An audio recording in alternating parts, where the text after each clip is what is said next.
to a Moviescramble podcast interview special. Today I'm having a chat with Jonas Chernick and Jeremy Lalonde, who were at the Glasgow Film Festival to promote their film James Vs.His Future Self. The first voice you will hear is Jonas, followed quickly on by Jeremy Lalonde. The pair have a lot to say about their film and the conversation is very, very interesting. I hope you enjoy it. I'm going to keep it simple. 12 years from now, you figure out how to send me back in time. I am you from the future. I'm from the future! You're from the future! Not you, me, you. We are from the future! Okay, that's good! Thank you for your interest in the film. Mm-hmm. Yeah. Didn't know anything about it, obviously, before the festival. Right. Well, there's so many films at the festival. Some 230, 240 films, so which is not bad for a festival in Glasgow. Oh, it's great.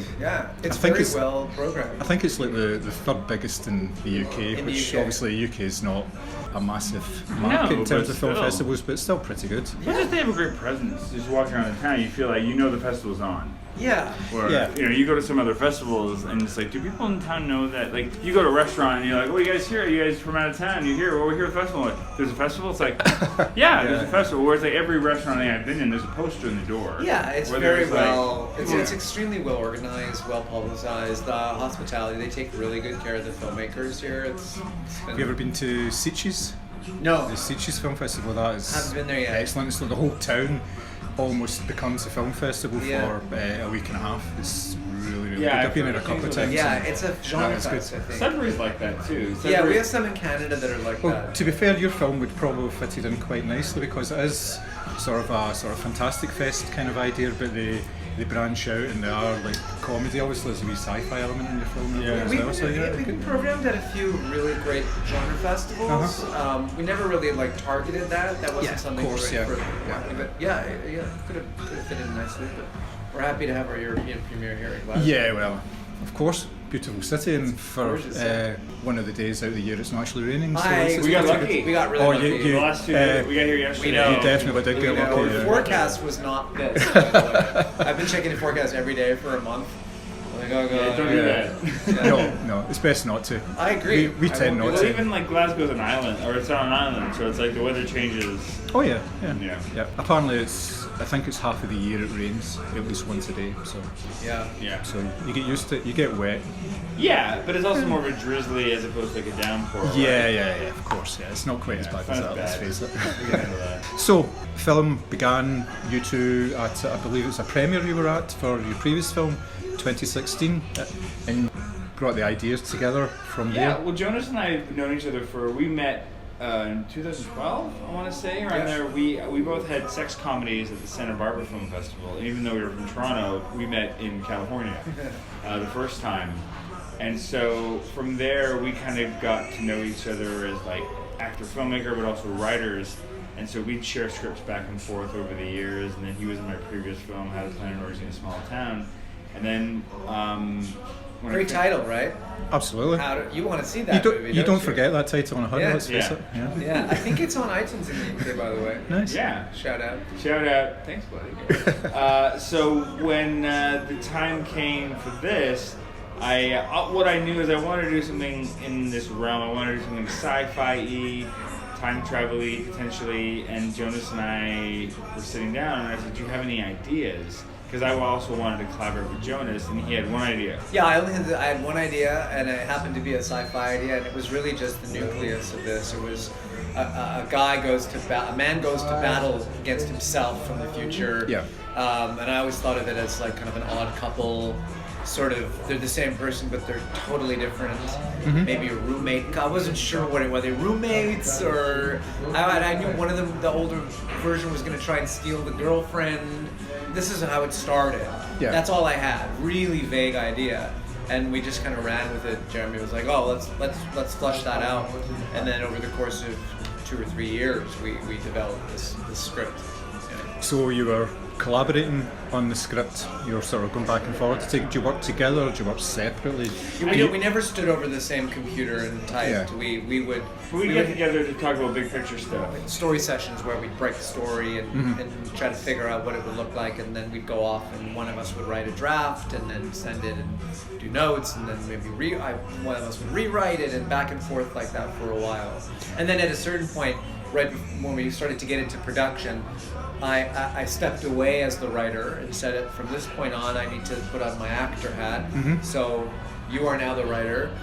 Changes, you will make all changes, and I'm happy to consult, but I have to think about this now as an actor, which worked really well. Obviously, when you say you moved on to the actor part, in the film you are on screen for, 96% of the film. I think there's only 2 scenes where you're not actually front and centre. Yeah, I guess so. So obviously the pressure is on you to deliver more than anybody else We in don't terms screw it of. up, Jonas. It's too late. I already fucked it up. Oh no.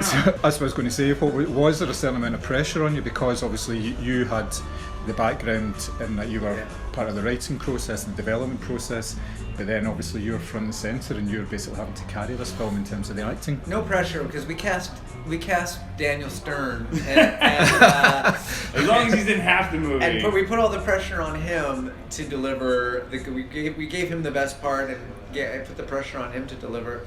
But honestly, I didn't feel pressure for a few reasons. Number one, my greatest joy in this world is acting. So when I'm on set and I have a great character and great words to speak, I'm in my happy place. It's hard to feel pressure in that environment. Secondly, you got to trust the director. I trust this man with my life, and I feel completely confident that if I'm not delivering something, or if a moment's not working, he will not move on until we've got it.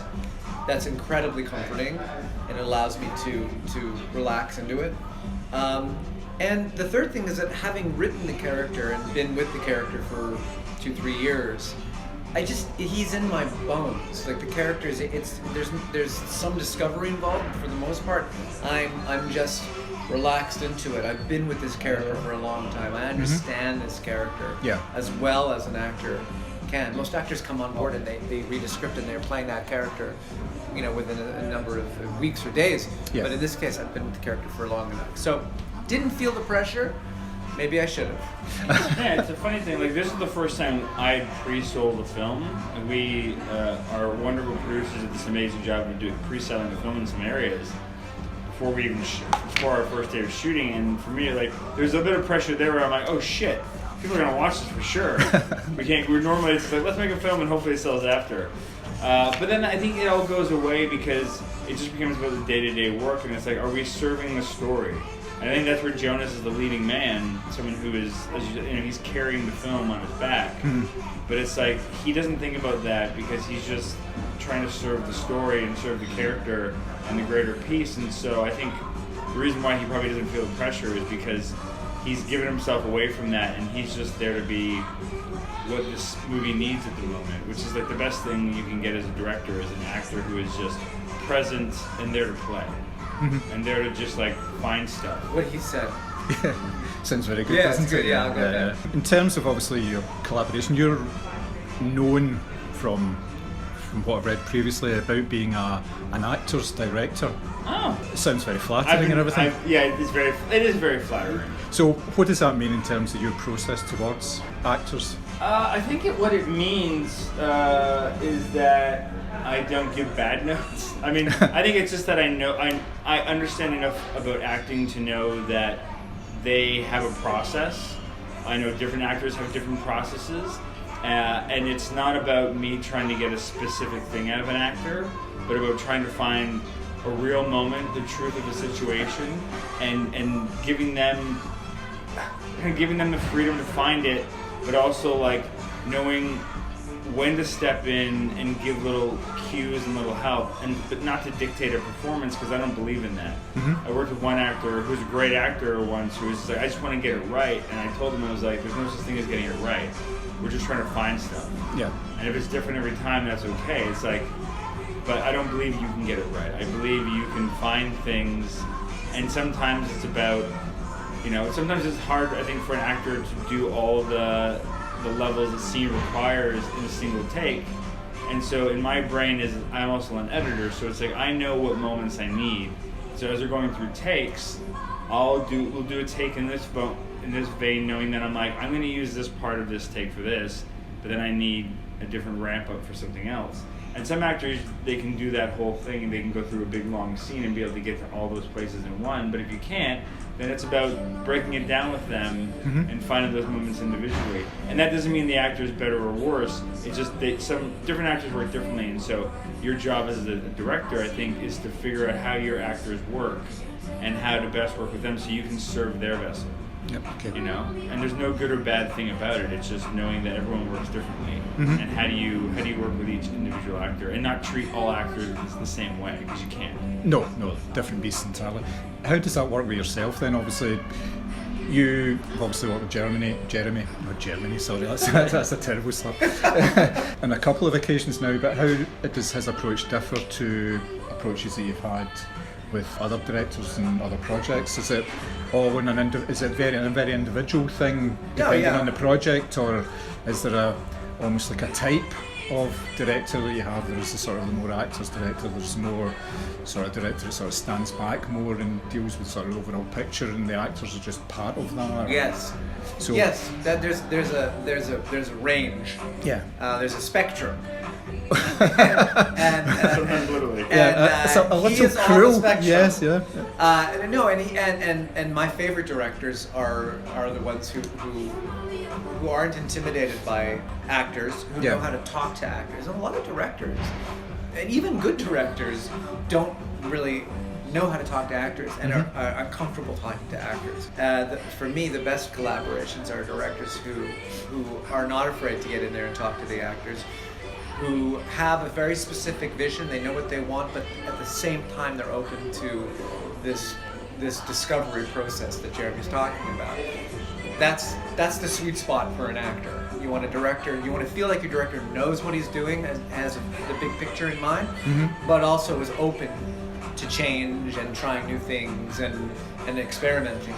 And I also find that I've worked with the same director several times. A number of directors I've worked with multiple times. And I like to do that. I feel like the better a director knows me, and not just me as an actor, but me. Yes, of course. Yeah. Yes, the more trusting I am, and the better they're able. Like Jeremy knows my tricks. He knows my shortcuts.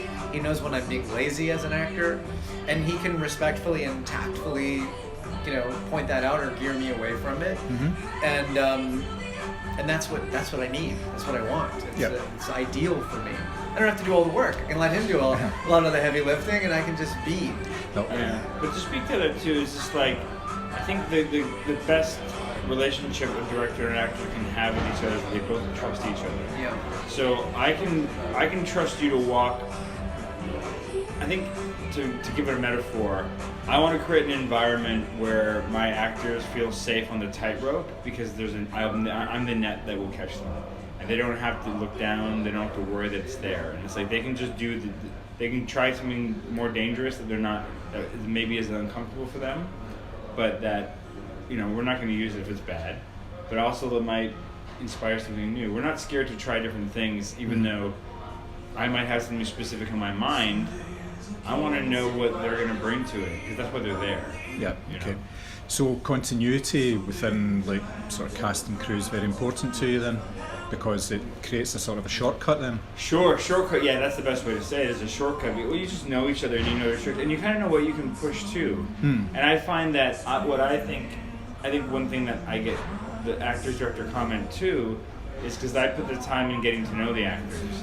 And so I'll know there's part of their personalities that I haven't seen on screen yet, but I can get out of them in a performance. I think a lot of times people have seen my stuff that certain actors have been in, and they're like, I've never seen that side of that actor do that before. Or that side of them, and I'm like, that's because you've never seen them.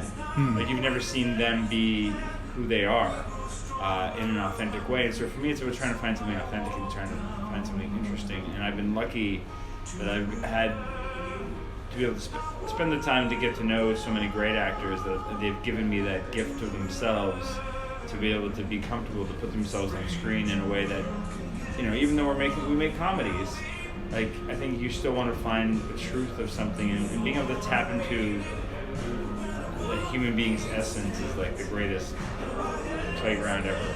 Yeah, I mean, as you say, it's a comedy, but there are elements in it where it's got to be rooted in something. There's some real sort of like sort of dramatic elements to it, and some quite sort of hard sort of truths in there as well about not fulfilling the promise of a relationship and things like that as well. So yeah, it's nice that you can encapsulate that in a comedy. It works very well in this case. I really thought it was very good that way. You've used the same composers on a couple of occasions as well. Now there's two composers in this. Did they work together, or were they doing separate pieces? Yeah, so Ian and Steve, who are amazing, and they were just nominated for two Canadian Academy Awards, one for original score and the original song which plays at the beginning of the movie.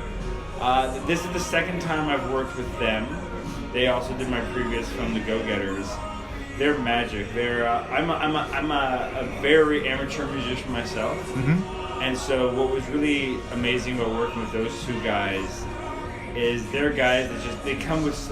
It's very similar to the relationship of working with an actor and any creative person. I find a lot of these relationships are very similar. Where I want to kind of see what they bring to the table. And I'll throw in a little bit. I think like the note I gave them, it was like we wanted it to have, especially that opening song. I was like, I kind of gave them the only note I gave them off the top was like, I'd love to be there. Like, what if Brian Wilson did the score for Blade Runner? This is kind of the note I gave them, and they were like, I was like, do that. I mean, it's incredibly specific, but it sounds incredibly difficult. Yeah. And to their credit, they kind of came up with. Oh, they nailed it. They nailed it, yeah. I think. And so, but what was fun is like they've got this great little studio in Toronto, and I would be able to pop by at night or whatever, and you know, I'm the kind of person that can jump on an instrument and be able to like, hey, I love what you're doing here. What if you like just? And I'll do a very bad version of it, and add this kind of thing to it, and they'll riff on that and make it better. Or like in the opening song, we were playing with this thing, and I was like, what if there's like, and I go woo woo, and then Ian's recording me, and then just being able to play with them was really nice. I don't want to give myself any credit for that, but it's like it's just more like it's very much like working with an actor where it's like you got to go in and you got to play and you got to challenge each other, but they're also like two guys that are incredibly hard on themselves, and they'll do something and we'll listen to it, like this is incredible, and they're like, nah, I hate it, I can do better. And it's like to work with people that are just like wanting to constantly outdo themselves is such a great gift as well. How early in the process do these guys come in? Did you have them, for instance, did they see the script so they can get an idea of it? Yeah, because I worked with them before, I knew I wanted to work with them on this as well. They read the script. It wasn't like they have any major notes like that, but they can start thinking about themes and just like sounds and stuff. But we brought them in, I think they saw like the first cut of the film, just to give them a sense of it. And I had some temp score in there, which I'm kind of, I put in because I think like your test audiences need it, but I almost wish I could strip it out with the composers, because it's the same as like, I don't want to give an actor a note before they do a scene for the first time, because I want to see what they're going to bring to it, and I don't want like my bad initial thoughts to cloud them. But I also tell the composer, I'm like, when you listen to the temp score, know what's in there for like an audience.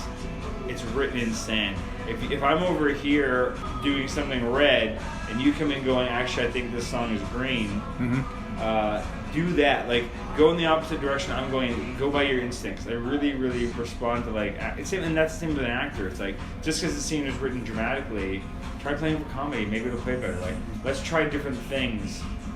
Don't like I'm willing to throw away my bad first idea in the risk of trying to find something unique and new. Too, right? That's you always hear about directors falling in love with the temp score, and when it comes to it, they basically ask the composers to do something that sounds mimic and, it.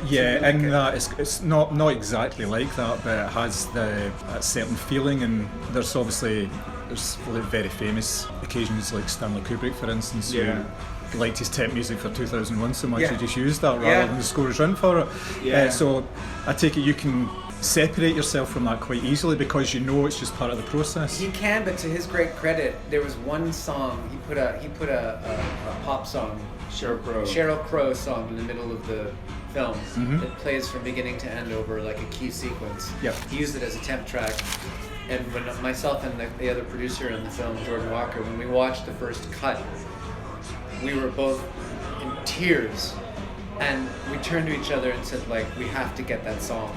That was the only piece of music I think that remained from the first cut. He says, to my credit, it's the producer's credit for getting the song. It's easy for me to like put in an amazing iconic pop song, but on a low budget indie film, it's like it's the producer's. But a song like that by notable artists wasn't. But a song like that, where lyrically, musically, everything, thematically, tonally, it just 10 out of 10 on every category. That's a skill. That is a skill. Like, I know you've been wanting to use that song, but I mean, that was... that song, I've been wanting to use that song for 15 years. So it was like perfect time, perfect place. And then we got lucky in a couple of... I think the only thing else that there's a couple of songs... No, I think that's probably the one that from the original, like... But we ended up building the set, so we licensed... There was that. I want to give you the other one. Okay, go ahead. So the only other thing I think that survived from my original, like, scoring of using stuff... Although we did our own version of it, was the one bottle of pop during the brother and sister drinking montage. Yeah. I put it in thinking everyone's going to give me a note saying they hate this. And we like that. Everyone loved it, and so our Ian and Steve, we redid it, and actually the people singing that song are his wife, me, and our kids. Yeah, we got our. song. And that was Ian, our composer's idea. Yeah. Was let's definitely use one bottle of pop, but let's get some kids in. So his son. Your kids, my kids, they all got into the studio and sang it. Nice, So that's it's really really nice, fun. yeah. That's excellent. Obviously I haven't touched on your supporting actors yet. Touch them.